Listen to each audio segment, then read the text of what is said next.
Welcome to the Leadership Conversations podcast. I'm your host, Jono White. I'm the founder and principal consultant of Clarity. We are an Australian-based consultancy that works with leaders around the world, and our passion is to invest in people to become everything they're meant to be in order to fill the world with healthy organizations that people love to work for and customers line up to buy from. The goal of this podcast is to invest in you and your leadership. If you're just joining us for the first time, then feel free to check out consultclarity.org. That's our website, consultclarity.org. We have so many free resources on there. The most popular being our 7 Questions on Leadership series. We've had more than 1,500 leaders from around the world in all different sectors give their in-depth answers on leadership, what books they love, what they found most challenging, the most meaningful stories, how they structure their time through the day. That's free, so go and check it out. And we'd love to interview you about your leadership. I believe you have advice from your experience, your context, and your life so far that is important and can help other leaders. It's also a great way to give back. It's free to get involved, and you can do so by going to consultclarity.org/7-questions-interest, or just Google consultclarity.org 7 questions interest and fill out the form that pops up. We have a free resource for you on our website. It's called Leadership Survival Guide. It's a 57-page ebook. It has interviews with 10 world-class leaders, and you can go to consultclarity.org. It's right at the top, and get that today. We also have a daily email that we send out to over 15,000 leaders, and that email contains the highlights, our best content from our podcasts, our blog, my book, the books that we're loving that are out there about leadership. It's also the best way to get access to our masterclasses and workshops before anyone else. And there's also exclusive and limited special options just for subscribers. And you can subscribe by going to consultclarity.org/subscribe. Now, my gift to you is to work incredibly hard to provide the best leadership content I can to invest in you and your leadership. So if you're finding our content helpful, if you find this podcast helpful, then your gift to me could be this. If you do find it helpful, then write a review or rate our content and make sure you subscribe or follow.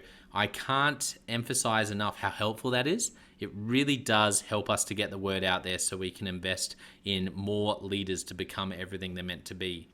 It also means a lot to me personally when people like you and people in our community share our content on social media. So if you do that, then please do look for me, Jono White, to tag me, and look to tag Clarity on whatever platform you're on.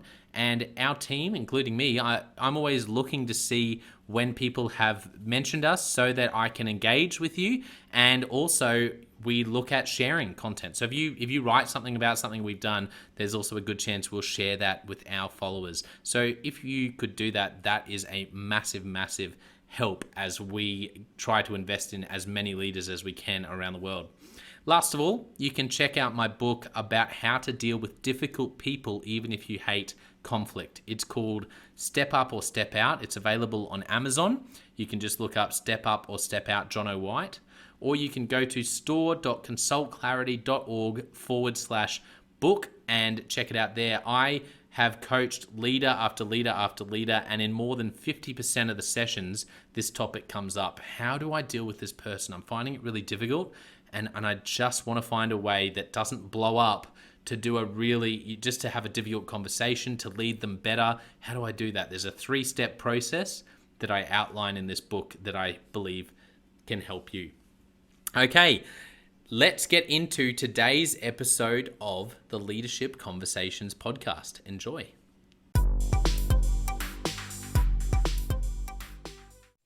Welcome to another episode of the Leadership Conversations podcast. Today's guest is Logan Lee. Logan is pastor of Ignite LA Church. Welcome to the podcast, Logan. Thank you, Jono. So great to be here with you. Always enjoy chatting with someone on the other side of the world, just like we're sitting and chilling next to each other, having a coffee, which is the whole point of the podcast. It's very cool. still doesn't get old for me, and always good to chat with you too.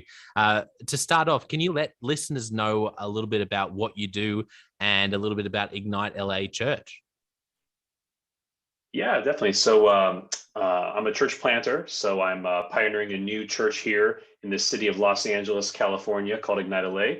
And we're an international church here on the west side of the city. So we're kind of in this area, kind of near the LAX airport and the ocean. And so we're in the process of launching this faith community. We've been gathering together over the course of the last year now, and we've just seen God do some amazing things as we move forward and move forward with discipleship and leadership development and community engagement and different things like that. Fantastic. And I'm excited to hear some of your story. I always love hearing stories, those moments in life as you look back, even as far back as, when you were little and childhood, where they really shaped you to become the person and the leader you are today. What comes to mind, particularly from when you were younger? I've always been somebody who has loved to speak his mind. And so for me, it's, if you take the strength finders, my number one strength is input, which is gathering information, research. Number two is strategic. So I'm always kind of culling, always trying to find the best way forward. And then number three is command. And so that's that kind of assertiveness, direct upfrontness. And then I'm a futuristic and activator. So for me, it's always kind of been about this idea of how do I just kind of see over the next hill. So even as a young kid, I would always be the one who was asking questions. I would always kind of drive the adults in my life a little crazy because I would never take no for an answer. You know what I mean? I would always kind of ask, oh, what about this? What about that? And what's that going to be like? And how do we go here? And, I was always kind of trying to predict what was going to happen, which, most kids don't really care about, but I was always kind of curious about the world and about what was coming up. And so for me, that was kind of my first foray into leadership, was kind of getting others to kind of see things that way and getting others to kind of think in a new way and ultimately kind of move forward with influence. Yeah, that's incredible. I'm really fascinated because command for me is very low. I'm not I tend to be indecisive. The way I get things done is very gently. So I love facilitating. I love coaching. That's probably part of the reason I've ended up doing what I'm doing. So I'm always interested when someone's got, say, in strengths, the command very high.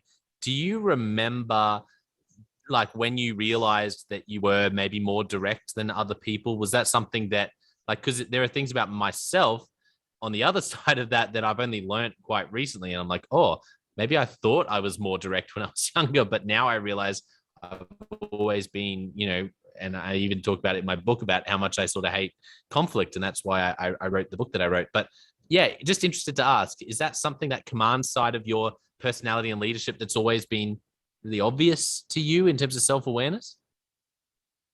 It always has been, Jono. And I think if you were to ask, like I said, like if you were to ask teachers, family members, even peers that knew me for a long time, they'd probably say the same thing. Like, Logan just kind of speaks his mind. Now, obviously, as you get older and you become an adult and you mature, you learn about, this little thing called tact and, appropriateness and timing and, overall social awareness. But I think from a young age, I was always just very like, I see the world in a very pragmatic way.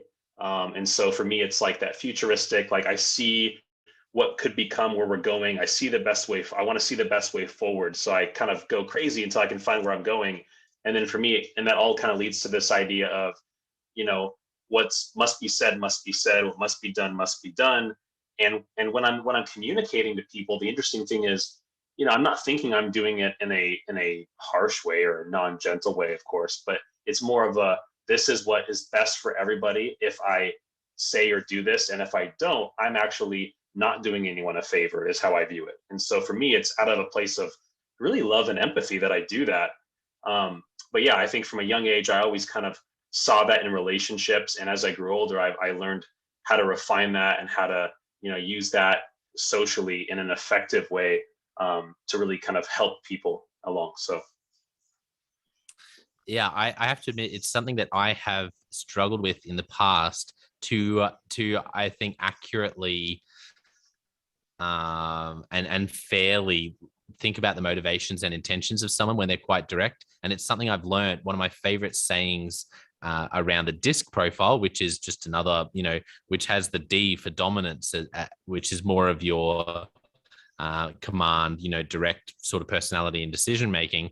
One of my favorite lines that I've read about that I use all the time when I'm training teams on DISC is that we need to realize that when someone's very direct, and it is a gift. That's the thing we've got to remember. That's why I love StrengthsFinder. It is a strength. It's just like anything else. When we're young, we sort of learn how to use it, and if you don't use it the right way, it's not. But it's we need to be direct but polite when we're talking, when we're in conversation with someone who's very direct. And that was very helpful for me, because with my personality, when someone's very direct with me, I will read into it, and I can naturally imply and assume all sorts of intentions that are not there.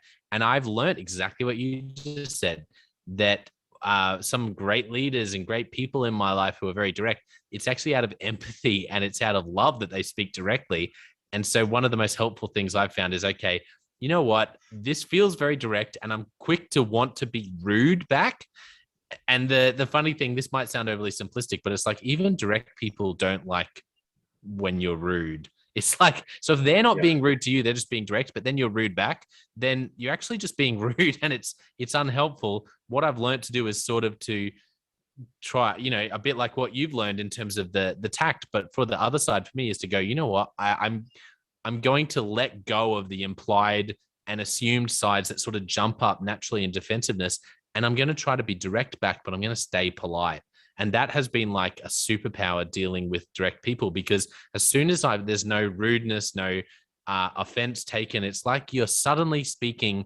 It's like before we were speaking two different languages and getting sort of annoyed at each other for different reasons. And it's like, boom, suddenly you're talking the same language.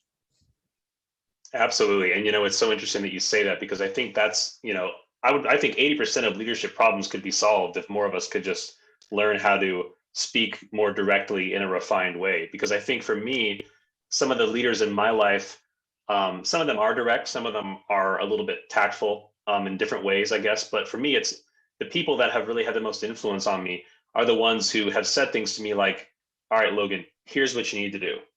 They're not offering it as advice, like, hey, it'd be good if you do this, or it'd be nice. They're saying, no, here's what you must do. If you're smart, you will do this, and for me, that's not offensive at all. That's actually very encouraging. Like, oh, okay, I'm getting my pen. I'm going to write down, like, if they're saying do this, I'm going to do this, because they're giving me the secrets. They're giving me the keys here, and I'd be a fool not to listen to them. So, so I think, when you are someone who has that kind of strength of command, you recognize it when someone else is giving it to you, and you just respond. And, I think, like you said, even if you're not naturally like that, maybe the first instinct when you've experienced that is to kind of think somebody's being rude and read into it, and then you respond in passive aggression, and now we're in this, now I don't even know what we're talking about anymore, because we're just not being honest with each other. And so for me, it's like, let's just cut to what's going on here. Let's find the quickest, and again, that's the strategy part to me. Let's find the quickest way forward out of this forest into the clearing, so that we can accomplish the goal, reach the solution, reach the endpoint. So yeah, I love that. It's so cool. So as you grew a bit older and teenage years into your 20s, are there any moments in that season of your life in terms of leadership and really, I guess, finding, like, sometimes it's seeing someone else do an incredible job and we're watching, or they're a mentor and we're just like, we learn so much. Other times we just someone's we think I'd never want to lead like that, or we drop the ball ourselves in a massive way. That certainly happened for me, where you go, oh wow, that was a massive learning experience and incredibly formative. Any stories from that sort of season of your life that come to mind? yeah, I think of a few. I think for me, as a teenager, my youth pastor had a huge impact on my life, and I think it does go back to that whole kind of sense of directness. It was very much like, this was, this is the pre-Instagram, pre-TikTok social media area. So it was more of like, hey, his approach to youth ministry was, I'm discipling you to be living on mission in your high school, in your college, in your university, and then beyond in the world. I'm not just, keeping you busy while the adults are upstairs having real church. And so it was this sense of like, I'm really going after the souls of young people here. I really want to see your life changed and transformed, spiritually, emotionally, and everywhere else. And so that really got a hold of me at age 15. And I remember one thing, and I'm still in touch with this leader. But one of the things that he said was, God's always doing something new. And so you always have to be looking to where you're being led to go. And so that's something that's always stuck with me. Another thing that I heard that was really pivotal in my kind of earlier young adult years before I got into what I'm doing now was said by another leader, another pastor in my life. He said, "Hey, if you when you're starting out in leadership," and he was talking specifically in the church world, but this could be applied to really anything, business or anything. He said, "Say yes to every opportunity that you're given when it comes down to the field you want to be in, until you have to start saying no." So one day you will reach a point where you will hit your bandwidth and you'll be like, I'm sorry, I no longer have the bandwidth or the ability to continue to do this. I don't have the time or the energy. And now it's time for me to kind of separate my priorities. And so that's one of the things that I did is I kind of systematically would, if someone would say, "Hey, do you want to speak at this event? There's only going to be 10 people there. Do you want to do it?" "Sure, I'll do it." "Hey, do you want to write this thing?" "Sure." "You want to lead this thing?" "Sure." And so it progressively kind of went up.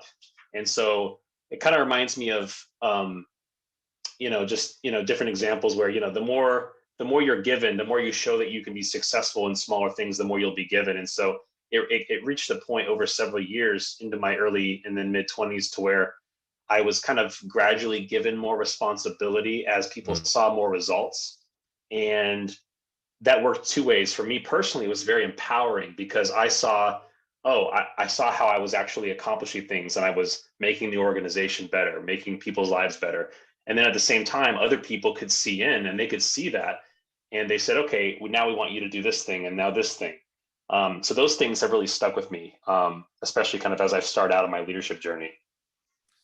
I love that saying. I love that idea that you would just say yes to everything until your bandwidth's full. It's funny because it's very different to some of the less but better. But I think they're both true. And what I love about the saying yes to everything until you have to say no, in hindsight, I definitely think, and I had some great people around me telling me to do this, but I didn't do as much of that when I started Clarity as I could have.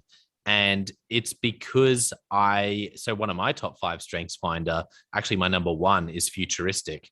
And so I Mm-hmm. tend to be living in the future a little bit. And I have to really bring myself into the present to reality, and being realistic is something I really have to sort of focus on doing. And I look back and I think, one thing I definitely would have done differently if I was doing it over is just jumped in and done everything I could, right? Like exactly what you said. Yep. Any opportunity that comes up in my field of leadership and training, and I would have just said yes. And you just circle there's so many wins. And one of my good mates was telling me to do this, and at the time I didn't. And if he listens to this, he'll be laughing.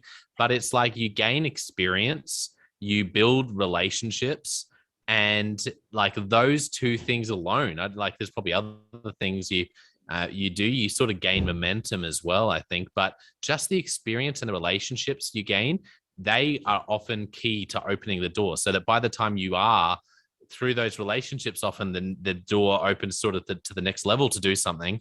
You now have the experience to be able to step in and really just jump in at that next level very comfortably. Definitely. And it's so funny. I actually had texted this leader that I mentioned because I said, for the first time, I look at my calendar and I'm like, I'm literally maxed out. I don't know what happened. My February was it's gone. And it's interesting because it's like, you're right. You're absolutely right. In the beginning, when you start out, you may feel like, oh, I don't know if that's the right thing to do. You want to be kind of choosy because you don't want to waste your time or your resources. But really, for me, it was never about that. It was more about like, the more that you say yes to early on, it will build. But then very quickly over a short period of time, you will begin to see, kind of what is sticking out for you. Like, okay, like I know now there are things in leadership, whether it's ministry or marketplace leadership that I'm like, I'm not good at that. I don't want to do that. And I no longer really have to because I've kind of moved away into a different area. But now I know that. I wouldn't have known that if I hadn't have done it, Yes. 5 years ago, 10 years ago. And I think long term, it's a good strategy because you're able to now focus in on what you really are supposed to do, called to do, good to do, good at doing, versus still wondering, oh, should I have taken that opportunity? What could have happened? Mm, I rarely find myself, and I don't say this like I figured it out, but I rarely find myself regretting not taking something. I've almost always, like, whether it was a trip I took overseas, like the first time I got a chance to go, I got a chance to take a trip with a friend of mine, a pastor friend of mine, to Japan back in 2007. And it was my first trip to Asia, and so and I didn't really do anything. I just kind of accompanied them. But for me, it was just like I've always kind of said yes to things, not knowing where they're going to take me, and I've never regretted it. I've never regretted that experience. And the only thing I can say now is that in hindsight, now that I have the maturity, I do now know that if somebody says, hey, do you want to go next week to this random place or do this thing? My answer would more than likely be no, because I know what I'm supposed to be focusing on now. But I'll never kind of mm. wonder what I could have been doing had I had said yes, if that makes sense. So, It does, and I think it's a great sort of initiative to build in. I think there's a really global leadership principle there, which is for entrepreneurs to really not only work out what you're best at, but work out what the market really wants. But for you as a leader or as a person stepping out to actually try different things, I think it's one of the biggest issues with our education system is we like I. It's so funny. I had the best teacher ever. Like he's ultimately like I truly believe there wouldn't be many teachers better than him in the world. His name's Lindsay Bettinson. He's an amazing teacher. He was one of the teachers at my school, and he taught legal studies, right? Like when I was in grade 11 and 12. And I was like, wow, because he's such a good teacher, I was like, wow, law is amazing. I love the law. And then and then I went and studied law, and I was like, oh wow, okay, I do not want to be a lawyer. Just for me, it was just it wasn't a fit. And I just look back and I think, man, I was so like, I felt all the pressure, and you see it on young people today, the pressure to work out what you're going to do. Even if we don't say it, we do it as a culture. We put so much pressure on 17-year-olds and 25-year-olds and 35-year-olds to know exactly what you're going to be doing long term. And I think it's much better, particularly when you're 17. I wish I had just realized, because I did it anyway, right? But I felt guilty about how I just went out and tried different things and then they didn't work. If I had known that that's actually really what everyone does, everyone who comes on this podcast tells me a story that's not linear. It's always a case of, and then I did that. And that's when I realized, blah, blah, blah. I'm trying to think of anyone who said, I knew from the age of 10 I was going to be a blah, and now I am that. I'm 50. And yet, even though that's everyone's reality, we still go back to kids and we sort of ask them. I do this myself when you meet someone who's 14. You're like, what do you want to do? What do you want to be? And they're like a doctor, and you're like, yeah, go for it, be a doctor. It's like that's just not how life tends to work. yeah, absolutely. And I think here in the States, here in America particularly, we haven't done a good job of that. I know, in the UK and other parts of, the English speaking world, Australia as well, like, the idea of a gap year is more popular. And we don't really have that here. That was never something that was even communicated to me as an option. It was more like, okay, you finished high school, where are you going to go to college? And so, while I was in college, I actually took semesters off because I wasn't sold on my major. I wasn't sold on what I wanted to do. And I was like, well, I don't know if, spending this much money to get this degree is going to be worth it and eventually. And I don't want to But miss out on these did you feel experiences. guilty? Did you feel like you were doing like, oh man, like even though you weren't loving it, was there an element of feeling guilty for taking time off? You know, there was, but it wasn't my own guilt. It was kind of like guilt that was appropriated, if that makes sense. It was more like guilt from society at large, and more from like friends and family members who kind of, the elephant in the Yes. room Yeah. during holidays was, so are you going to go back to school this semester, or are you thinking about this or that? It was always kind of that. It wasn't me personally. Like if nobody said anything to me, I was enjoying my life. So Yeah, that's funny. I think you hit the nail on the head.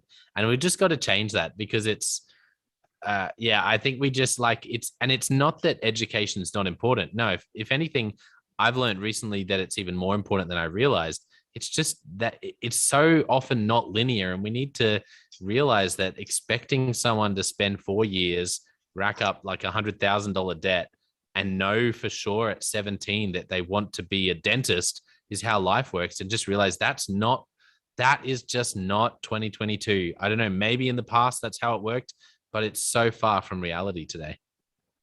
Yeah, and as a society, we had this tendency to hold on to, narratives that made sense 20, 30, even 40 years ago. And so if we're living several decades in the past in terms of the global narrative of okay, here's what, like we were at one point in the agricultural age, now in the industrial age and information age. Now we're moving into, a different era, right? With, Mm, we're looking in crypto, cyber, and metaverse and all this other stuff, right? That we don't even know anything about, but yet we're heading there. And so, and so again, like the paradigm shifts again, and things grow exponentially faster. And so, whether it's, Gen Z and then Gen Alpha after that, it's like, it's going to look different. It's already looking different. And because ultimately that's the whole thing, right? Education, the way that we're still doing it now was geared towards, giving people information they would need to fill roles, to fill jobs in economies. But if the yeah. economy changes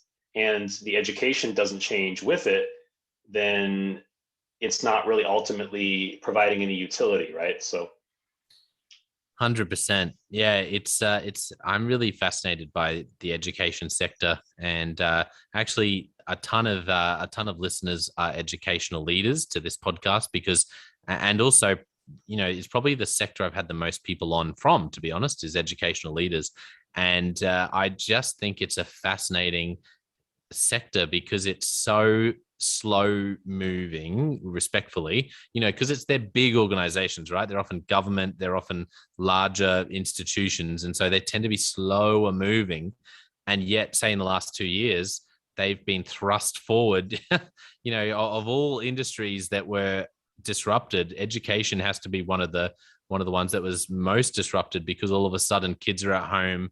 And I was like thinking, how on earth are teachers doing online school for preppies? Like, we call them prep in Australia, like 5-year-olds. Can you imagine trying to do? I don't know what they were doing, and I know they were doing an incredible job. That's the point. I'm like, can you imagine being a teacher in these past 2 years and having little 4 or 5-year-olds on a screen in some parts of the world? Like here, we had some lockdowns where in Melbourne they were at home for months and months and months. Um, that's been really hard for educators, but it also leaves me scratching my head, going, I wonder what education is going to look like in 10 years and 20 years, because it's such a slower moving area, and yet it's already been disrupted. And there's so much, like what we're talking about now, I feel like there's a lot of frustration building around just doing education better, because it's too important to just not do it as well as we can.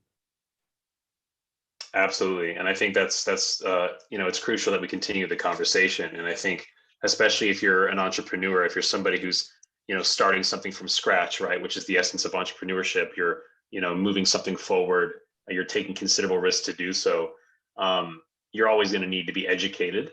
But in a lot of ways, you are the one who's educating the rest of society. So it's kind of this idea of, I think, it used to be like, knowledge was there. You just had to go pick up the book or go to the class, and it was being given to you. Whereas now it's like, we're getting a base level of education, but now we're all kind of creating the future at the same time. And there's a whole different thing that we could be talking about in that. But like, I think again, social media, we talk about metaverse, all that stuff. It's like really like everything's accelerating. Like I heard something recently that someone said that Generation Z, or maybe it's Gen Alpha, that's after the Z's. It's like they may be the last generation, and by that meaning not literally the last generation on Earth, right? Hopefully, but more of like the last definable generation, because we're at the point now where everything is, there's no longer these clear, distinct cultural markers globally anymore. Yeah. Everything is just kind of happening all at once, so to speak. And so I think when you live in that kind of world, there's just no way that we can all keep doing things the way they've been done. We're learning in real time. So Yeah, it's fascinating. and good to chat about. I have loved hearing some of your story. Maybe we need to do a part 2 down the track and hear some more about church planting. I know people listening who may not have grown up around or have any connection at all to faith or the church. It's church planting is really interesting. I think it's actually an especially challenging area in leadership because it's something I admire in a lot of church leaders is that they're dealing with volunteers, and when you have volunteers, you don't have a pay packet. It's a completely there's really interesting challenges in leadership that I love chatting about. So maybe down the track we can do a part 2 and chat through some more of your stories. But I just want to jump into Leadership Express and ask you a few final questions for today. Are you ready? All right, let's go. What's a book that you've gifted to other people? At Your Best by Carey Nieuwhof, How to Get Time, Energy, working in your favor, and priorities working in your favor. Oh, such a good recommendation. And he has an amazing podcast, which I can't remember, but if you look up Carey Nieuwhof, Carey Nieuwhof, I won't try to spell, but if you look him up, his podcast is also really good. And yeah, that's a fantastic recommendation. He does a lot for church leaders, but I think specifically his podcast is made for church leaders and business leaders. And he's really good. Any great podcasts that you are enjoying, or books right now that you're reading, or blogs that you're loving right now, Logan?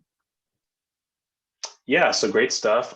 There's a great podcast that I listen to called Battle Ready by Erwin McManus, Mosaic Church and his son. It's kind of a cultural commentary, just kind of on society. There's also a great book I just finished too called The Genius of Jesus, which if you're a person of faith, it's a good take on Jesus and his humanity. And if you're not a person of faith, it's also a great portrait of what genius looks like expressed. So it's one that I'm currently in the moment going through. Awesome. Good recommendations. Thank you. Do you have any favorite questions when you're sitting one-on-one with a volunteer, or when you're, with your team, or, in any of those sort of contexts, any questions that you tend to find yourself asking a lot of people? Yeah, I tend to ask questions, open-ended questions. So one of the things I'll ask somebody is, tell me about a moment that was really impactful for you in your childhood, for example. Like, what was really like positively impactful? What's something that has stuck to you? It could be like a moment of like with a parent. It could be like a school memory. What type of experience do you think has really been impactful on who you are now? Another question I would ask is, how do you best like to work? So I like to ask questions on, are you somebody who, do you tend to have more energy in the morning, in the evening, in the afternoon? What's your work time frame like? I noticed that those kinds of questions allow me to prioritize with people certain things, whether it's meetings and responsibilities and priorities. Yeah, I love that question. That's gold. What about what's a big struggle or problem that you're seeing leaders facing, across the whole world right now in 2022? Great question. Kind of goes back to what I was saying earlier. I think it's we don't know what we don't know, right? And so, just to make it really practical, like what's going on currently right now with in Ukraine, right? That's caught the global attention with Russia and Ukraine. It's it's kind of upsetting the global order of the last 80 years, right? And so there's all kinds of questions that we're grappling with of like, okay, what does this mean? What can be assumed anymore? What do treaties mean? What does power look like? Like, I think we all have an assumed kind of understanding of how things kind of have gone. And so now it's like, okay, well, if not everybody plays by the quote unquote rules, then how do we go about that? How do we handle that? Are there consequences? Are there things that we need to do, evaluate? I think that's something that all leaders, at least ones that I've talked to, especially in the last like week or so, are asking in light of not just that situation, but others, is how do we look forward and kind of grapple with leadership and responsibility in light of kind of the global order shakeup? Yeah, that's a really good point. What about a movie or TV show that really impacted you? Oh man, great. A Beautiful Mind. It's probably one of my favorite movies about the mathematician John Nash, played by Russell Crowe. Just a great story of kind of his life and his obviously his like kind of grappling with illness. TV show, man, there's so many. I'd probably say um, there's a really good show. It's called there's one called Blackish. It's kind of a story of like an American family, and then another one would probably be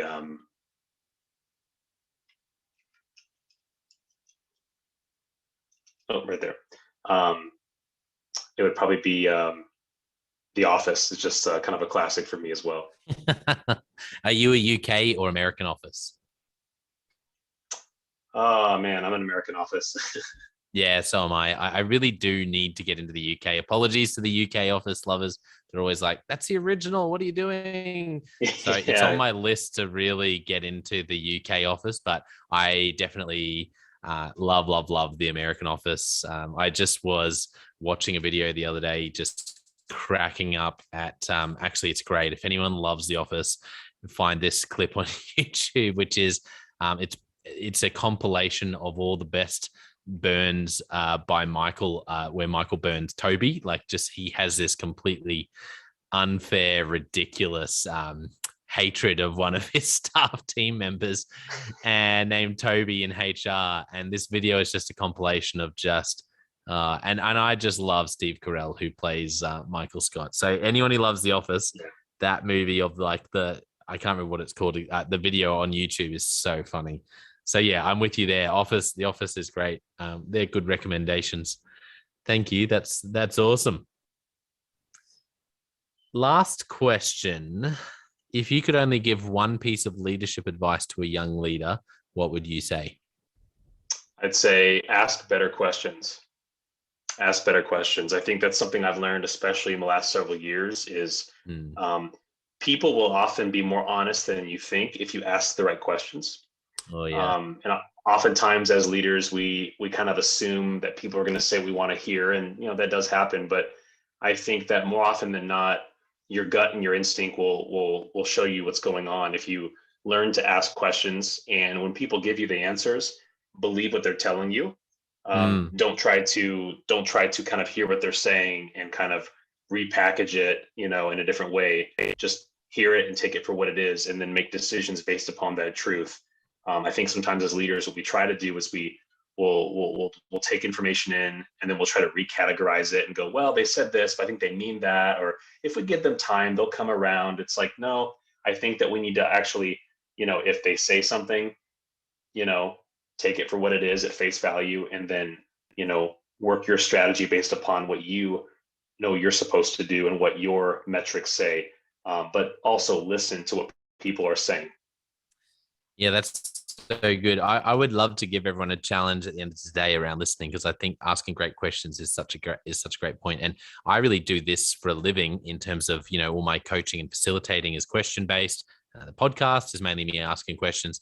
So the funniest thing I've found, and this is what I want to challenge people to do this week, I do a lot of active listening. And I know we talk about active listening, repeating back, and we're like, yeah, but then we don't really do it that much.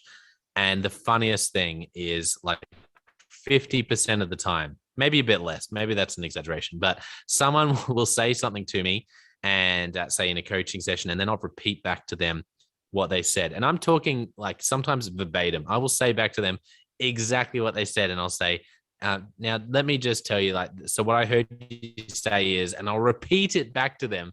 And I love how often people go, no, that's not what I mean. And it just cracks me up so much but it's a reminder of how, like, that's not even me misinterpreting what they're saying. That's them realizing that they haven't said exactly what they mean. So the opportunity to miss each other is so high. And that's why my challenge would be to try. I know we've all heard about it. It gets very boring, but active listening, try it this week. And and try repeating back to people in an important conversation exactly what they said, the main point, and ask them, is that like, that's what I heard, is that what you mean? Or, and watch and see how often they'll actually say to you, no, that's not what I meant, and it'll blow your mind. It certainly always surprises me. And you're right, Logan, if we can ask better questions and listen better, so many of the problems in leadership I see is because of miscommunication and a lack of communication. So I think that's a wonderful takeaway for young leaders. I love it. Well, for those who have really enjoyed what you've said and want to find you online, maybe to connect, I don't know, on LinkedIn or Twitter, Instagram, what, you can tell us where you are, or find out a bit more about the church, where can people find you online, Logan? Yeah, got all the usual spaces. You can find me on Twitter at Ignite LA Church. I'm on LinkedIn, Logan Lee, Facebook as well, Logan Lee, and then Instagram at Logan.n.Lee as well. Wonderful. Okay, and I want to thank our listeners for tuning in. Thank you for listening in, and it's been a great episode to chat about. We've had a bit about StrengthsFinder today, which if you haven't ever come across that, that's one of the main ones that I use with clients. I would 100% recommend you check out StrengthsFinder 2.0 that has the 34 strengths. So we touched on that a tiny bit, but just lots of really fascinating topics. We talked a lot about education, which I really loved. So thank you to our listeners. Don't forget, I also have the John O. White Leadership Podcast, where I give you tips on how to build a healthy team and how to cast vision and all sorts of things. And Leadership Question of the Day, the podcast where I ask you a different question every day to put a stone in your shoe and challenge you to grow as a leader. But I want to finish today by saying a massive thank you to Logan for sharing a bit about your sort of background and growing up, about that command strength, which is a strength, and how you've learned to really wrangle that and really, build that strength and use it with tact. And I think it will have encouraged a lot of people, particularly maybe our command people out there who I feel like sometimes you don't get direct but polite back. You do get the rude back. And I think it's good to realize from today that it is a gift, that being direct it is honestly a gift and a strength. You just got to grow it. So thank you, Logan. It's been a real joy to catch up. Awesome. Thank you so much, Jono.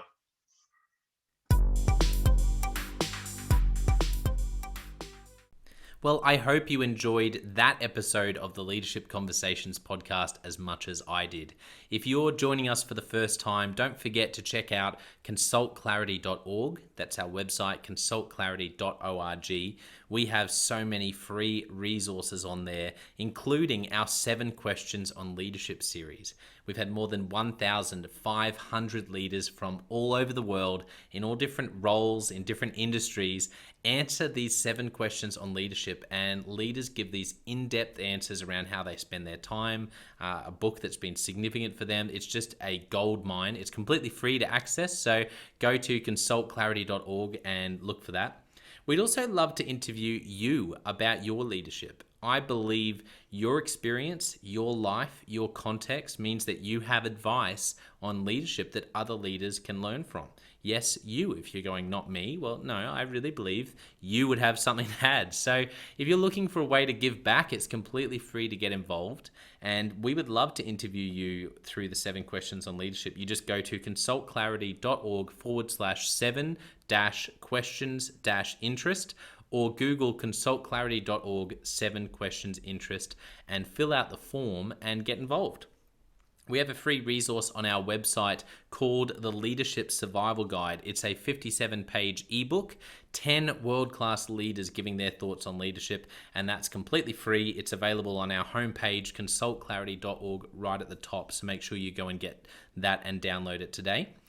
And we have a free daily email that you can subscribe to. We send this out to over 15,000 leaders from around the world. And it contains the highlights of content from our podcasts, our blogs, our books we're reading. It's got the best content, and it gives you exclusive, limited, early access to our masterclasses, workshops, new products, special offers. It's all for our subscribers. You can go to consultclarity.org/subscribe and join 15,000 other leaders. And my gift to you is to work really hard, particularly through the Leadership Conversations podcast. I have been blown away by the quality of the leaders, and I'm learning as much as anyone in doing these interviews. So I'm having a great time. And my gift to you is to keep lining up the best leaders I can to invest in your leadership. Your gift to me, if you're finding this helpful, there is something that you could do that would help us out massively. And that is to write a review and to leave a rating for our podcast or wherever you're watching or listening to this. I can't tell you how much that helps us out. Also, subscribe or follow. It really does make a difference in helping us to help more leaders become everything they're meant to be.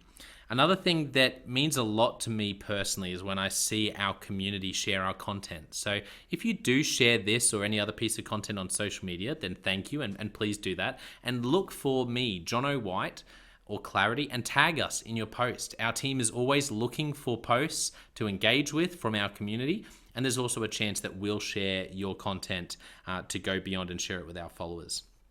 Last of all, you can check out my book. It's called Step Up or Step Out: How to Deal with Difficult People Even If You Hate Conflict. I wrote this book because 50% of the coaching sessions I have with leaders, this topic comes up again and again and again. And it's this idea of, how do I have this difficult conversation? How do I lead this person better when I'm finding them difficult? Or in some cases, you look and you say, I think I might be leading a difficult person. They're just quite difficult to lead, or I'm finding them quite difficult to lead. So there's a 3-step process that I unpack in Step Up or Step Out. And the amazing thing, and I've literally done this myself, and I've heard it anecdotally from other leaders as I've coached them, is that if you follow this process, you will see that person step up and change their behavior or make a decision, which is to step out some of the time. 95% of the time, people will step up or step out in just 4 weeks. And I stand by that. It's you have to read the book to understand, but I really do believe in it, and I've experienced it firsthand. It works. So you can go to Amazon, look up Step Up or Step Out John O. White, or store.consultclarity.org/book. Well, thank you so much for listening. We're going to be back with a new episode next time of the Leadership Conversations podcast. And I hope today has helped you to take another step towards becoming the leader you're meant to be. See you next time.